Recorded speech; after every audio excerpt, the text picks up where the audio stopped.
কত পশু পাখি খাইল, কেহ বাধা না দিল, বাধা শুধু আজগরের বেলায়, আরে বন্ধ শুধু হুসাইনের বেলায়। ফোরাতে নদীর পানি রে বন্ধ করে দিল রে, কাছে যেতে দিল না সে তাই। কত পশু পাখি খাইল, কেহ বাধা না দিল, পশু পাখি খাইল, কেহ বাধা না দিল, বাধা শুধু আজগরের বেলায়, আরে বন্ধ শুধু। সাহারে বানু ডেকে কয়, আলী আজগর মারা যায়, একটু পানি আনলে ভালো হয়। তাকে কোলে নিয়া যান, নিয়া একটু পানি চান, তাকে কোলে নিয়া যান, নিয়া একটু পানি চান, পানির জন্য মুখ শুকিয়া যায়। ফোরাতে নদীর পানি রে বন্ধ করে দিল রে, কাছে যেতে দিল না সে তাই। কত পশু পাখি খাইল, কেহ বাধা না দিল, পশু পাখি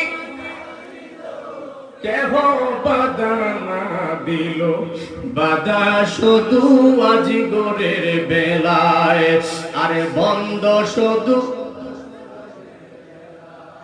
ইমাম হুসাইন ডেকে বলে, তাদের মনে মায়া নাই রে, পানি তো দিবে না মনে হয়। আরে মুসলমান, সময় তো দৌড়ে পার হয়ে যাচ্ছে, আমি তো কোন দিকে যাইতাম রে, আগুন লাগা গেছে নিভাইতে পারি না। এমন সময় হযরতে সাহার বানু ডাক দিয়ে বলে, স্বামী গো, আমার বাচ্চাটার কোনো দোষ নাই, একটু পানি আনিয়া দেন। ইমাম হুসাইন রাদিয়াল্লাহু তাআলা 6 মাসের শিশু আলী আসগরকে নিয়ে যখন কারবালার ময়দানে গেলেন, ডাক দিয়া বলে, ইয়াজিদের দল, ও ইয়াজিদ বাহিনীরা শুনিয়ারা, দূর যদি আমার মনে হয় আমার সঙ্গে তোদের যদি দুশমনি থাকে, আমি পানি চাই না, আমার পানি লাগবে না রে। আমার 6 মাসের শিশু আলী আসগর বাচ্চা মানুষ, তার একটু পানি দিয়ে আমার বাচ্চাটার মুখটা শুকায় গেছে। এমন সময় ওই ইয়াজিদ বাহিনীরা পেছন থেকে একটা ডাক দিয়া বলে, ইমাম হুসাইন রাদিয়াল্লাহু তাআলা ডাক দিয়া বলতেছেন, এ হুসাইন, আপনার 6 মাসের শিশু আলী আসগর এক দর্শয়া শিয়া কয়, তোমার ছেলের চেহারায় তাই নবীর চেহারা মনে হয়। জোরে বলে আল্লাহু আকবার। এক ইয়াজিদের বাচ্চা ডাক দিয়া বলে, হুসাইন, তোমার আসগরটারে দিন নবীর চেহারার মতো মনে হয়। সে বলতেছে, এক দর্শয়া শিয়া কয়, তোমার ছেলের চেহারায় তাই নবীর চেহারা মনে হয়। একটু হাসাইতে চেষ্টা করো, শাদি জেগেছে আমার বড়, হাসাইতে চেষ্টা করো, শাদি জেগেছে আমার বড়, হাসি দেখো তারি চেহারা। ইয়াজিদ বাহিনী ডাক দিয়ে বলে, হুসাইন, তোমার আজগরকে একটু উপর করে ধরো না, আমরা ভালো করে দেখতে পাই না, ভালো করে দেখতে চাই, কিন্তু তার চেহারাটা দিন নবীর চেহারার মতো মনে হয়, তার মুখে একটু হাসি দেখতে মনে চায়, তুমি তার একটু হাসাইবার চেষ্টা করো, আমরা তারে পানি দিব। এই কথা বলিয়া ইমাম হুসাইন রাদিয়াল্লাহু তাআলা যখন তারে হাসাইবার জন্য চেষ্টা করে, ইমাম হুসাইন চেষ্টা করে, ছেলের মুখে হাসি নাই রে, পানির জন্য বুক ফাটিয়া যায়। একটুখানি হা করিল, এমনি করে তীর মারিল।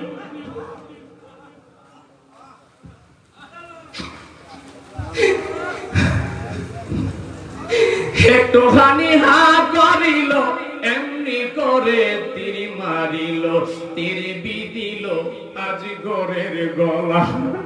ফোরাতে নদীর পানি রে বন্ধ করে দিল রে, কাছে যেতে দিল না সে তাই। কত পশু পাখি খাইল, কেহ পশু পাখি খাইল কেহ বাধা না দিল, বাধা শুধু আজগরের বেলায়, আরে বন্ধ শুধু হুসাইনের বেলায়। আরে মুসলমান, যখন আলী আকবরের কলিজার মধ্যে তীর লেগে গেছে, ইমাম হুসাইন রাদিয়াল্লাহু তাআলা ডাক দিয়ে বলে, সীমা রে, ও এজিদের দল, আমার বাচ্চাটারে কেমনে তোরা তীর লাগায়া দিলি? ইমাম হুসাইন রাদিয়াল্লাহু তাআলা তীরটা টান দিয়া ফুলছে, কাঁধের মধ্যে শোয়া রাখছে, আর হুজরার দিকে যখন রওনা দিছে, এর ভিতরে রক্ত ঝরতেছে। 6 মাসের শিশু আলী আকবর শাহাদাত বরণ করে ফেলেছে।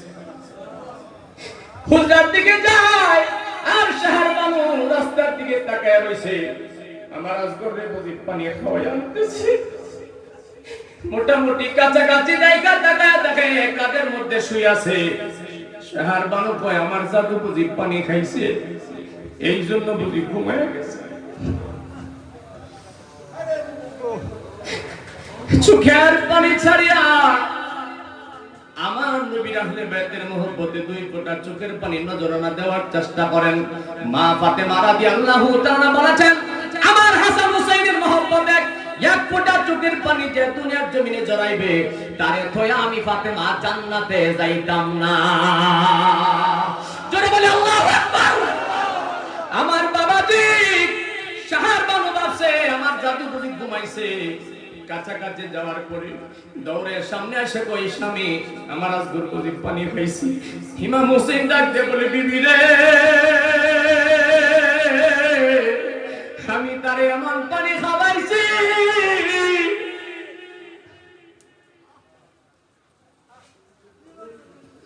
বিবি রে, আমি তারে এমন পানি খাওয়াইছি, এমন পানি খাওয়াইছি, তোমার আজকের জীবনে আর কোনোদিন পানি চাইতো না।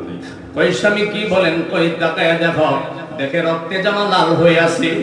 আনজামাইরা সন্তান বুকের মধ্যে নিয়ে চোখের পানি ছেড়ে কাঁদতেছে। আল্লাহকে ডাক দেয়া বলে, আল্লাহ তুমি সাক্ষী, তুমি সাক্ষী, আমার 6 মাসের শিশু আলী আকবরকে তীর মাইরা শহীদ করে দিয়েছে, তারা পানি দেয় নাই। ইমাম হুসাইন রাদিয়াল্লাহু তাআলা ডাক দিয়া বলে, শহর বানুরে, এমন করে পাগলামি করে কান্নাকাটি করিও না। বিবি ডাক দিয়া বলে, স্বামী, কেমনে মনরে বুঝাইতাম, কি করে মনরে বুঝাইতাম? ইমাম হুসাইন রাদিয়াল্লাহু তাআলা ডাক দিয়া বলে, বিবি শুনিয়া নাও, তোমার আজগরের এক একটা রক্তের ফোঁটার বিনিময় কাল কিয়ামতের কঠিন ময়দানে আমার নানার কোটি কোটি কোটি কোটি উম্মত জান্নাতবাসী হয়ে যাইব। জোরে বলে আল্লাহু আকবার। সেদিন শহর বানু শুনে রাখেন কারবালার মূল ইতিহাস। সেদিন শহর বানু রাদিয়াল্লাহু তাআলা আজগরকে এইভাবে উপর করে ধরে আল্লাহকে বলেছিল, ও আল্লাহ, তুমি সাক্ষী থাকো, আল্লাহ তুমি সাক্ষী থাকো, আমার নবীর উম্মত যদি আমার আজগরের বিনিময়ে জান্নাতবাসী হয়ে যায়, এমন কোটি কোটি আজগর তোমার রাস্তায় শহীদ কইরা দিলাম। জোরে বলে আল্লাহু আকবার। এবার বুঝেন তাদের কি প্রেম, কি ভালোবাসা। আপনার আমার জন্য তাদের তাজা সন্তান 6 মাসের শিশু পর্যন্ত কুরবান করে দিয়েছেন। আর সেই উম্মত হয়া আজকে সেই নবীর আহলে বাইতের কোনো মহব্বত নাই, প্রেম নাই, ভালোবাসা নাই, সেই পীরের আওলাদের সঙ্গে কোনো যোগাযোগ নাই, মহব্বত নাই। আরে বাবা, কিছু কথা বলতে গেলে শরীয়তে মানা, তারপরে কিছু ইশারা দিয়ে যায় তরিকার ভাই হিসাবে, সময় তো দৌড়ায় পার হয়ে যাচ্ছে।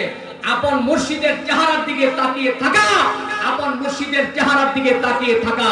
আপনার মুর্শিদ যদি কামেলে মুকাম্মেল হয়, হাজরে আসওয়াদ পাথরের সমান হয়ে যাবে। শুধু নয়, আপনি যতক্ষণ তাকিয়ে থাকবেন ততক্ষণ সগীরা গুনাহ জোরে, এবং যতক্ষণ তাকিয়ে থাকবেন 1000 বছর নফল ইবাদতের চাইতে দামি হয়ে যায়। সুবহানাল্লাহ কইছে না কেডা কেডা? জোরে বলেন না সুবহানাল্লাহ। আমি আর আলোচনা বাড়াইতাম না, অনেক লম্বা হয়ে গেছে, আমরা দরবারের তালিমে চলে যাই। আপনারা সবাই মেহেরবানি করে যারা এদিক সেদিক ঘোরাফেরা করছেন, বিনা কারণে সময়টা নষ্ট না করে আমাদের দরবারের তালিমে চলে আসেন। আল্লাহুম্মা সাল্লি